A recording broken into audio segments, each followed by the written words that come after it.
Hello, hi ಎಲ್ಲರಿಗೂ ನಮಸ್ಕಾರ. ಎಲ್ಲರೂ ಹೇಗಿದ್ದೀರಾ? ಚೆನ್ನಾಗಿದ್ದೀರಾ ಅನ್ಕೊತೀನಿ. ಸೊ, ನಮ್ಮ ಯೂಟ್ಯೂಬ್ ಚಾನಲ್‌ನ ಹೋಗಿ ಈಗಲೇ ಸಬ್ಸ್ಕ್ರೈಬ್ ಮಾಡ್ಕೊಳ್ಳಿ. ಹೊಸ ಹೊಸ ಅಪ್ಡೇಟ್ಸ್ ಬರ್ತಾನೆ ಇರುತ್ತೆ.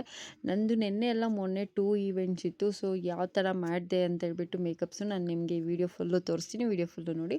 ಫಸ್ಟ್ ಇವೆಂಟ್ ಬಂದು ಗೃಹ ಪ್ರವೇಶ. ಅವ್ರಿಗೆ ನೈಟ್ ಈವ್ನಿಂಗು ನಾರ್ಮಲ್ ಪೂಜೆ ಇರೋದ್ರಿಂದ ಸೊ, ಅವ್ರು ಸಿಂಪಲ್ ಮೇಕಪ್‌ನ ಮಾಡಿಸ್ಕೊಂಡ್ರು. ಸೊ, ಹೋಮ ಏನೋ ಇತ್ತು. ಸೊ, ಸಿಂಪಲ್ ಮೇಕಪ್‌ನ ಮಾಡಿಸ್ಕೊಂಡ್ರು. ಹೇರ್ ಸ್ಟೈಲು ಮತ್ತು ಸ್ಯಾರಿ. ಸೊ, ಇವ್ರದ್ದು ಬಂದ್ಬಿಟ್ಟು 3:00 3:30 ಹಂಗೆ ಹೋದೆ. 4:00ಗೆಲ್ಲ ಮುಗಿಸ್ಕೊಟ್ಬಿಟ್ಟು 5ಗೆಲ್ಲ ನಾನು ಕೋಲಾರ ಬಿಟ್ಟೆ. ಸೊ, 6ಗೆಲ್ಲ ನಾನು ಮಾಲೂರಲ್ಲಿದ್ದೆ. ಸೊ, ಈ ಒಂದು ಇವೆಂಟ್ ಬಂದು ಮಾಲೂರಲ್ಲಿ ಇದ್ದಿದ್ದು. ಸೊ, 6ಗೆ ಬಂದು ಇವ್ರಿಗೆ 7ಗೆ ರಿಸೆಪ್ಷನ್ ಇದ್ದಿದ್ದು. 1 ಅವರಲ್ಲಿ ನಾನು ಮುಗಿಸ್ಕೊಟ್ಟಿದ್ದೀನಿ. ಹೇರ್ ಸ್ಟೈಲ್, ಸ್ಯಾರಿ, ಮೇಕಪ್ ಮೂರೂ ಅಷ್ಟೇ. ಸೊ, ಇವ್ರದ್ದು ಬಿಫೋರು ನೋಡಿದ್ದೀರಾ, ಆಫ್ಟರು ನೋಡ್ತಾ ಇದ್ದೀರಾ. ಎಷ್ಟು ಬ್ಯೂಟಿಫುಲ್ಲಾಗಿ ಬಂದಿತ್ತಂದರೆ ತುಂಬ ಚೆನ್ನಾಗಿ ಬಂದಿತ್ತು. ತುಂಬ ಗ್ಲೋಯಿಂಗ್ ಆಗಿತ್ತು ಕೂಡ ಫೇಸ್ ಸಹ. ಏನಂತಂದರೆ ರೂಮಲ್ಲಿ ಸ್ವಲ್ಪ ಕತ್ಲಿರೋದ್ರಿಂದ ಸ್ವಲ್ಪ ಕಷ್ಟ ಆಯಿತು ವೀಡಿಯೋಸು ಫೋಟೋಸ್ ಎಲ್ಲ ತೊಗೊಳಕ್ಕೆ. ಬೆಳಕಿರಬೇಕು ಯಾವತ್ತೂ ಅಷ್ಟೇ ಮೇಕಪ್ಗೆ, ವೀಡಿಯೋಸ್ಗೆ, ಫೋಟೋಸ್ಗೆ ಎಲ್ಲ. ಸೊ, ಓಕೆ ಆಯಿತು ಅಂತೇಳ್ಬಿಟ್ಟು ಮೇಕಪ್ನೆಲ್ಲ ಮುಗಿಸ್ಕೊಟ್ಟೆ. ಬಟ್ ಮೇಕಪ್ ಆರ್ಟಿಸ್ಟ್ಗೆ ಅಂತ ಸಪ್ರೇಟ್ ರೂಮ್ ಕೊಟ್ಟಿದ್ರೆ ಚೆನ್ನಾಗಿರೋದು. ಸೊ, ಅದೊಂದು ನನಗೆ ಅನ್ಕಂಫರ್ಟಬಲ್ ಅನ್ನಿಸ್ತು. ಯಾಕೆಂದರೆ ಮೇಕಪ್ ಆರ್ಟಿಸ್ಟ್ಗೆ ಸಪ್ರೇಟ್ ರೂಮ್ ಕೊಟ್ಟರೆ ನಮಗೆ ಹೇಗೆ ಬೇಕೋ ಹಾಗೆ, ಯಾಕಂದರೆ ಟೈಮು ಕಮ್ಮಿ ಇರುತ್ತೆ. ಸೊ, ಮೇಕಪ್ ಮಾಡೋಕ್ಕೆ ಯಾರೂ ಡಿಸ್ಟರ್ಬ್ ಮಾಡಿಲ್ಲ ಅಂದರೆ ಇನ್ನೂ ಚೆನ್ನಾಗಿ ಮಾಡ್ಬೋದು ಅನ್ನೋದು ಒಂದು ನನ್ನ ಅಭಿಪ್ರಾಯ. ಸೊ, ನನ್ನ ಕ್ಲೈಂಟ್ಸ್ಗೋಸ್ಕರ ನಾನು ಹೇಳ್ತಿದ್ದೀನಿ. ನೆಕ್ಸ್ಟ್ ಬಂದುಬಿಟ್ಟು ಅವ್ರದ್ದು ರಿಸೆಪ್ಷನ್ ಮುಗ್ದಿದ್ದಾದಮೇಲೆ ಮಾರ್ನಿಂಗ್ ಬಂದು ಮುಹೂರ್ತ ಬಂದು 5:40ಗೇನೋ ಇತ್ತು ಇವ್ರದ್ದು. ಸೊ, ಮಾರ್ನಿಂಗ್ ಫ್ರೆಶ್ ಅಪ್ ಆಗಿ ನಾನು ಇವ್ರಿಗೆ ಮೇಕಪ್ನ ಸ್ಟಾರ್ಟ್ ಮಾಡಿದೆ. ಸೊ, ಇವ್ರಿಗೆ 5:50ಗೆ 5:40ಗೆ ಎಲ್ಲ ಮುಗಿಸ್ಕೊಟ್ಬಿಟ್ಟೆ. ಮುಹೂರ್ತಮ್ ಟೈಮಿಗೆ ಕರೆಕ್ಟಾಗಿ ಅವ್ರಿಗೆ ಮೇಕಪ್ ಮುಗಿಸ್ಕೊಟ್ಬಿಟ್ಟಿದ್ದೀನಿ ನಾನು. 4:00ಗೆ ಎದ್ದಿದ್ದೆ. ಸೊ, ಒಂದು 10 ಮಿನಿಟ್ಸ್ ಕಾಫಿ ಕುಡಿದ್ಬಿಟ್ಟು ಓಡಾಡ್ಕೊಂಡಿದ್ದು.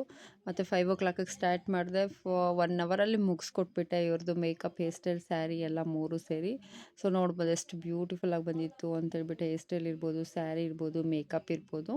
ಸೊ, ಇದನ್ನು ಮುಗಿಸ್ಕೊಂಡು ನಾನು ನೆಕ್ಸ್ಟ್ ರೀಚ್ ಆಗಿದ್ದು ಗೃಹ ಪ್ರವೇಶಗೆ.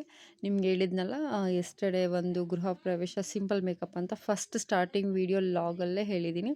ಸೊ, ಅವ್ರದ್ದು ಗೃಹ ಪ್ರವೇಶನೇ ಇದು ಬಂದುಬಿಟ್ಟು ಡಾಲರ್ ಸಿಟಿಯಲ್ಲಿರೋದು ಕೋಲಾರದಲ್ಲಿ.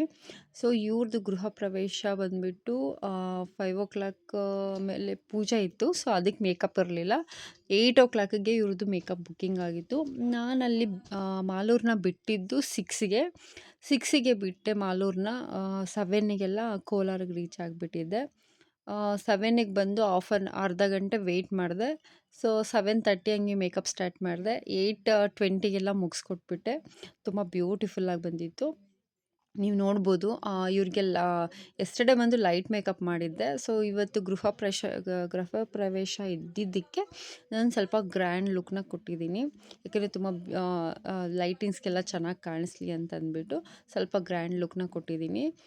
ನೋಡ್ಬೋದು ಹೇರ್ ಸ್ಟೈಲ್ ಇರ್ಬೋದು, ಸ್ಯಾರಿ ಇರ್ಬೋದು, ಪ್ರತಿಯೊಂದು ಬ್ಯೂಟಿಫುಲ್ ಆಗಿದೆ. ನೀವು ಇದೇ ಥರ ಸರ್ವಿಸ್ ತೊಗೋಬೇಕಂದ್ರೆ ನಮ್ಮ SNV ಬ್ಯೂಟಿ ಕೇರ್ನ ಕಾಂಟ್ಯಾಕ್ಟ್ ಮಾಡಬೇಕು, ವಿಸಿಟ್ ಮಾಡಬೇಕು, ಲೈಕ್ ಮಾಡಬೇಕು, ಶೇರ್ ಮಾಡಬೇಕು, ಸಬ್ಸ್ಕ್ರೈಬ್ ಮಾಡಬೇಕು. ಮದುವೆ ಹೆಣ್ಣಿಗೂ ಮತ್ತು ಗೃಹ ಪ್ರವೇಶಕ್ಕೆ ಮೇಕಪ್ ಮಾಡಿದ್ನಲ್ಲ ಆ ಟೀಚರ್ಗೂ. ಸೊ, ಇವರಿಬ್ರಿಗೂ ಫುಲ್ ಪ್ಯಾಕೇಜು, ಫೇಶಿಯಲ್ ಇರ್ಬೋದು, ಐಬ್ರೋಸ್ ಇರ್ಬೋದು, ಇವರಿಬ್ಬರು ಫುಲ್ ಪ್ಯಾಕೇಜಲ್ಲಿ ನನ್ನ ಹತ್ರ ಸರ್ವಿಸ್ ತೊಗೊಂಡಿದ್ರು. ವಿಡಿಯೋ ಫುಲ್ಲು ನೋಡಿದ್ದಕ್ಕೆ ಥ್ಯಾಂಕ್ ಯು ಸೋ ಮಚ್.